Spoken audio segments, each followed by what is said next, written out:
I spoke with Secretary of State Mike Pompeo earlier today about the peace agreement and the Afghan president's refusal to release Taliban prisoners. I started by asking if that happens, could it void the New Deal? There's a long series of discussions that have been taking place over months and months, and it shouldn't surprise anyone that the habits of old days are hard to break, and this will be a bumpy road going forward. If you look at the agreement, it has a provision about the exchange of prisoners. It talks about discussions with all the relevant parties and moving forward. We have a team on the ground, even as we're sitting here now, working to deliver not only on that element, right? That's an important confidence-building measure, but delivering on the larger task, which is to keep the levels of violence down and getting the teams built so that the first time in 20 years, something the previous two administrations couldn't achieve, a commitment to break with Al-Qaeda and a commitment to sit down with the other side has not been done before. And that's the next step, that's the next goal. I'm confident it'll be challenged, but we're determined to get there. This morning, the Taliban, through a spokesman, said they were resuming operations against the Afghan government and its forces, not U.S. troops. That's what they said in response to the president about the Taliban prisoner issue. How is that going to work? So I've seen lots of remarks. Just watch what really happens. Pay less attention to statements, pay less attention to things people say. Watch what happens on the ground. There's been a lot of work done at detailed levels about how this will proceed. So far, so good. We're just hours into this. I'm sure we'll have days when we start and say the problem's big, but we're determined. The President's made this commitment. Our mission set is to protect America from the threat of terrorism from Afghanistan, to reduce our cost. I was a CIA director. I was a soldier. I want to see fewer Americans having to make their third, fourth, and fifth trip there, and fewer Americans coming home injured, maimed, or worse yet, never having a chance to be with their loved ones again. That's the President's mission. It's what this agreement is aiming to achieve. The President, as a candidate, was very critical of President Obama setting a timeline and talked about it a lot. You're setting a timeline for withdrawal of U.S. troops. It's very different. What we've done is fundamentally different than what the Obama administration did. Indeed, we accomplished what they tried to do but could not. They never got the Taliban to break with Al-Qaeda, and they never got a commitment that says if you execute the following, conditions-based, that is, if the violence levels come down, that is, if the security posture for the United States of America is reduced, then and only then we'll begin to deliver a commensurate footprint inside of your country.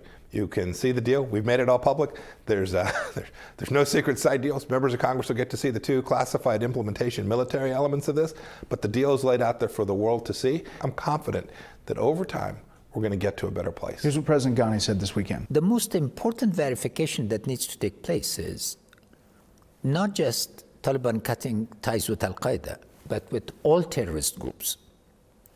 In our discussion, that is going to be one of the most fundamental issues. This requires verification, not verbal assurances. As you know, the Taliban has a long history with Al-Qaeda. It's detailed in the 9/11 Commission report.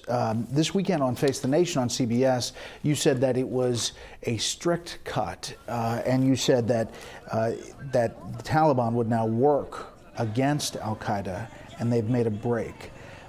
Al-Qaeda is mentioned twice in the passages in the report, in the language.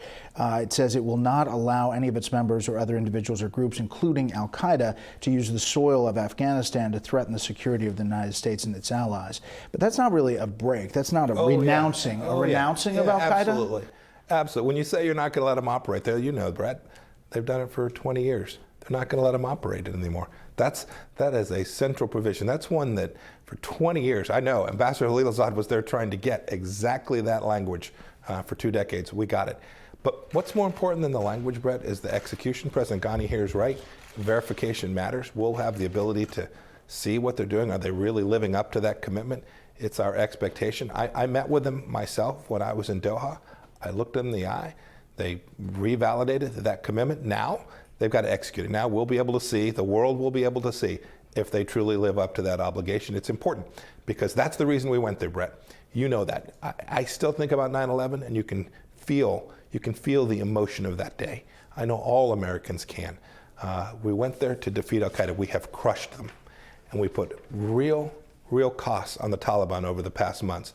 It's why they came to the table. It's why we're having these discussions. It's why I am hopeful that all parties in Afghanistan will take seriously the commitment to try to reach the political resolution that is the only path forward for the Afghan people. So what do you say to a skeptical American who looks at this ahead of an election and says that this was about living up to an election promise and not really about the specifics in a deal on the ground? Yeah, well, they're wrong. Besides that, promises do matter. We're trying to live up to all the commitments that we make.